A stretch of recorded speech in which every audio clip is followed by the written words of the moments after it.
उत्तर प्रदेश के मुख्यमंत्री योगी आदित्यनाथ विश्वकर्मा ऑटो का शुभारंभ कर रहे हैं। सीधे ले चलते हैं आपको लखनऊ। विश्वकर्मा ट्रेड से जुड़े हुए उत्पादों के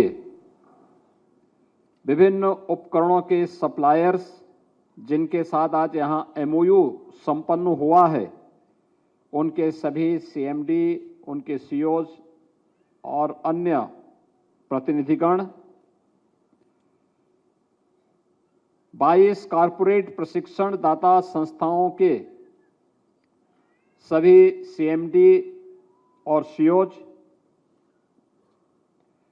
विश्वकर्मा श्रम सम्मान योजना के अंतर्गत ऋण वितरण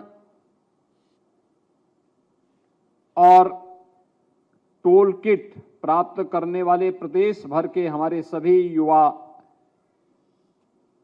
साथी और एमएसएमई इकाइयों को आज ऋण वितरण का जो कार्यक्रम संपन्न हो रहा है, इस पूरे अभियान के साथ जुड़े हुए सभी बैंकर्स, प्रदेश भर से जुड़े हुए हमारे सभी विश्वकर्मा बंधुगण और उपस्थित बहनों, आज इस सृष्टि के शिल्पी भगवान विश्वकर्मा की पावन जयंती है। मैं विश्वकर्मा जयंती के अवसर पर अपने हस्तशिल्पी और कारीगरी के माध्यम से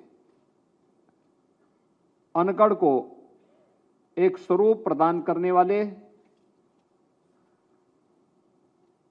अपनी कला और अपने हुनर का लोहा मनाने वाले आप सभी हस्तशिल्पी कारीगर बहनों और भाइयों का मैं हृदय से अभिनंदन करते हुए भगवान विश्वकर्मा के श्री चरणों में नमन करते हुए आप सबको इस दिवस की हृदय से बधाई देता हूं। ये हमारा सौभाग्य है, एक और भगवान विश्वकर्मा की जयंती है तो दूसरी तरफ नए भारत के शिल्पी, भारत के यशस्वी प्रधानमंत्री और दुनिया के सबसे लोकप्रिय राजनेता प्रधानमंत्री श्री नरेंद्र मोदी जी का भी आज पावन जन्मदिन है। इस अवसर पर आप सभी हस्तशिल्पी और कारीगर बंधुओं की ओर से, बहनों की ओर से देश के यशस्वी प्रधानमंत्री जी का भी मैं हृदय से अभिनंदन करता हूं, उन्हें बधाई देता हूं। बहनों और भाइयों, ये मेरे लिए प्रसन्नता और आह्लादकारी अवसर है। इस कार्यक्रम में आने के पहले हम लोगों ने अभी यहां पर विश्वकर्मा एक्सपो, जो विश्वकर्मा ट्रेड होते हैं, अलग अलग जनपदों की कारीगरों ने, हस्तशिल्पियों ने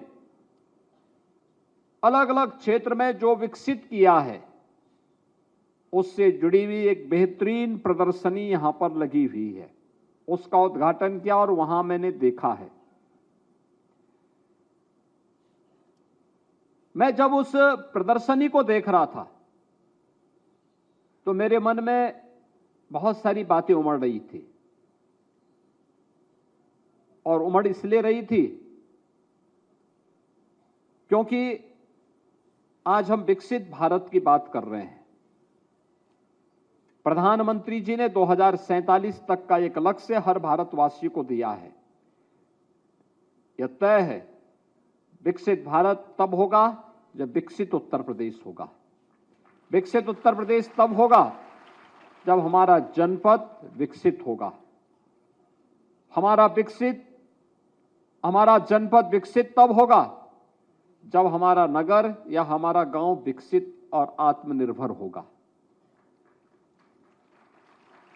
आज जिस विकसित भारत की संकल्पना प्रधानमंत्री मोदी जी ने दी है,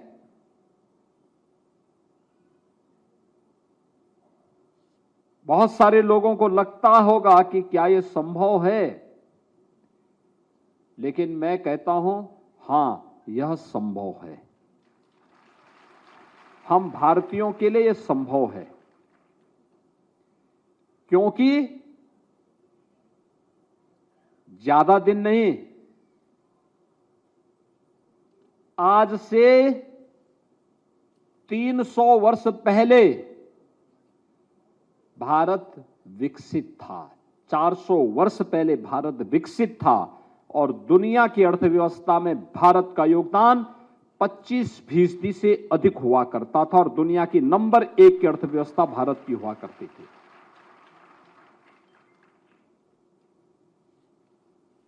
मैं देख रहा था कि भारत का 25% योगदान ग्लोबल इकोनॉमी में था। तो यह योगदान किस रूप में था? तो मुझे बहुत सारे आंकड़े देखने को मिले। एक, जब मैं दुनिया के अंदर देखता हूं,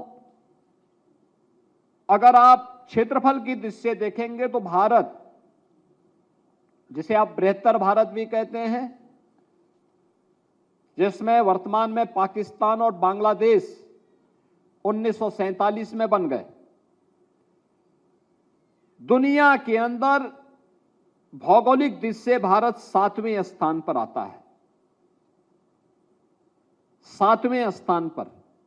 लेकिन अगर भारत को अगर आप देखेंगे कृषि के क्षेत्र में, तो दुनिया के अंदर अकेले भारत है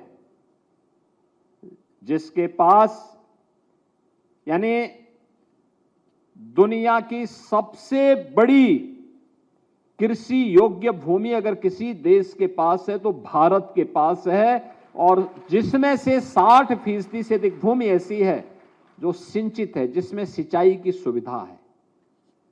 एक प्रकृति की असीम कृपा कि हमारे पास दुनिया की सबसे उर्वरा भूमि है। इसका मतलब हमारे अन्नदाता किसानों की मेहनत, उनकी मेहनत। एक पक्ष तो यह है कि अन्नदाता किसानों की मेहनत से, उनके श्रम से, हमारे अन्नदाता किसानों ने जो मेहनत की, उस श्रम के कारण भारत धान्य से परिपूर्ण था। लेकिन मैं एक और चीज देख रहा था कि केवल यही नहीं था, हमारे पास औद्योगिक व्यवस्था से जुड़े हुए उस प्रकार के साधन भी थे, उद्योग थे, औद्योगिक क्लस्टर थे। जब इस क्षेत्र में मैंने ढूंढने का प्रयास किया कि औद्योगिक क्षेत्र थे कहां पे हैं ये, उन्हें एक प्लेटफॉर्म दिया,